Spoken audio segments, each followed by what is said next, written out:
ఆదిలాబాద్ జిల్లా వ్యాప్తంగా ఎమ్మెల్సీ ఎన్నికలు ప్రశాంతంగా కొనసాగాయి. మొత్తంగా 39 పోలింగ్ కేంద్రాల్లో కొనసాగుతున్న పోలింగ్ సరళిని ఎస్పీ గౌసలం పరిశీలించారు.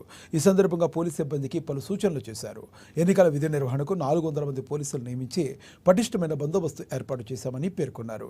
ఎక్కడ ఎలాంటి అవాంఛనీయ ఘటనలకు తావు లేకుండా పకడ్బందీ చర్యలు తీసుకున్నామన్నారు. పోలింగ్ కేంద్రాల వద్ద 163 BNSS అమల్లో ఉందని, సాయంత్రం ఎన్నికలు పూర్తి అయ్యేంత వరకు పోలీస్ బందోబస్తు కొనసాగుతుందని ఆయన స్పష్టం చేశారు. ఈరోజు ఆదిలాబాద్ డిస్ట్రిక్ట్లో MLC election, both graduate and teacher constituency election start అయింది. టోటల్ డిస్ట్రిక్ట్లో జిల్లాలో 39 పోలింగ్ స్టేషన్స్, 20 లొకేషన్స్లో పోలింగ్ ప్రశాంతంగా జరుగుతుంది. దీంట్లో రిలేటెడ్ టోటల్ పోలీస్ డిపార్ట్మెంట్ తరఫు నుంచి కూడా మొత్తం ప్రిపరేషన్ చేస్తాము. 400 పోలీస్ సిబ్బంది కూడా ఎలక్షన్ పర్పస్ కోసం డిప్లాయ్మెంట్ జరిగింది.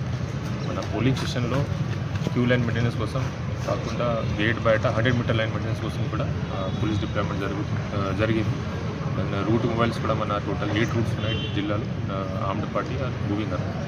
And focus is also on movement of confidential material. Election అయిపోయిన తర్వాత కూడా safe movement of all this polling material to Karimnagar strong, అది కూడా మేము ఇన్షూర్ చేస్తాము.